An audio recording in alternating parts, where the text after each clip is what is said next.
Oh, hey y'all, it's Deanna. How are you? I hope you're having a good day. Happy Labor Day. It's Monday, September the 2nd. I was just going to show y'all this little bit of a crammed mess I have going on in here. Crammed chaos. I don't have the biggest space for... I have the space, I just don't have the lights for it, really. For indoor seed starting and keeping them in here till I can put them outside. So I just have to cram them in there. And I've got broccoli and cauliflower.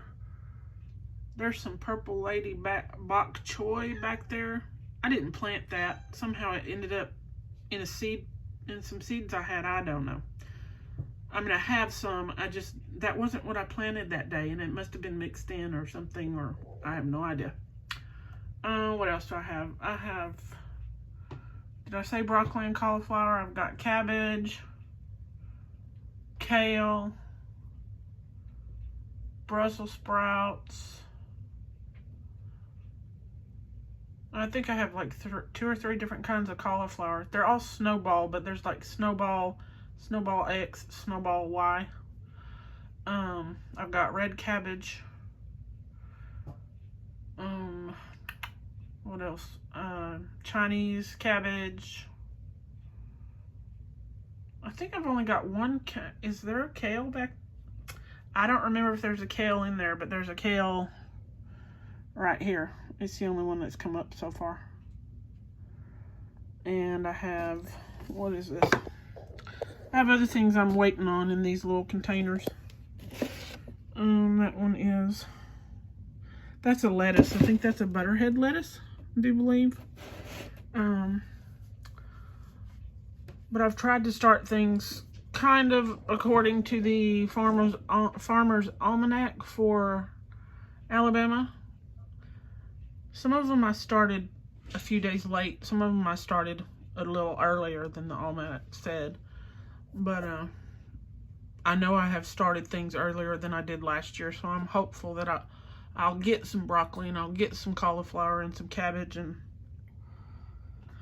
all that good stuff. Like, I like Napa cabbage. I really like Napa cabbage. And I hope I get some this year.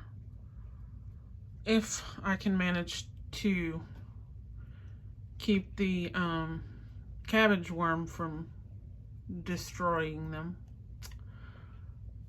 What else? Yeah, golden cabbage, red acre cabbage. I don't remember, y'all. Y'all know my brain don't function right half the time. I can't remember yesterday. Some Chinese. It's a different kind of cabbage back there. Chinese. I can't read my Michili. It's like a Napa cabbage, a Chinese cabbage. I don't have any bok choy planted yet, I don't think. I need to plant bok choy. I need to plant some more kale. I started 2 kinds of spinach. The long-standing spinach and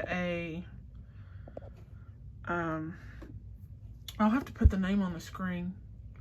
It's a different kind. It's a spinach, but it's more heat tolerant. And I forget what country it is native to, but it's native to a place that's warm. So, I really am thinking about starting some flowers too, because our first frost isn't until the end of November. And I know that it can come a little early, but it can also come late. So, and I'm going to start some more of that purple lady bok choy, because that stuff is so pretty. And if you don't know what it is, it's that purple leaf back there, if you can see it. But this is my setup. I'm using a piece of flooring to hold the plants. It gave me a little bit more space on this, underneath those lights, compared to what I was using. Now that flooring is sitting on some boxes that are holding the beads that I use, some of the beads I use for making jewelry. An empty box, And those are sitting, some of them are sitting on magazines and little tray that's turned upside down there. And then some of those plants back there are sitting on these, which are cookie containers from the bakery department at the grocery store. So they're holding them up. And once they're tall enough that I can take them off of that and they can still get enough light, I'll have a little bit more space there until I up pot, because some of these have been up potted, so they're taking up more. Instead of one container like this, I've got two. So, but you know, it's working. It's working. If the temperatures would cool down some of these could go outside for the day and that would help. But today the index was 105. 104 or 105. In a couple of days, we're supposed to have temperatures in the 80s. So I can probably take them out for half a day, but start out with an hour or so at a time. And then that'll make more space for things I need to start. I need to start some beets. I need to start turnips, rutabagas, radishes. And I know some of these have to be direct sowed, but some of them don't. Like, I think people transplant beets all the time, and I might try that. I hadn't decided. But my seed starts are just in little yogurt containers, pudding containers, Jell-O containers. And then when they're starting, I just put them inside a cookie box or a deli box to kind of create a little mini greenhouse. And then once they pop up, like, I could take this one out, except there's more seeds in that container, so I'm gonna wait a little while. I need to move it to this one and turn it around.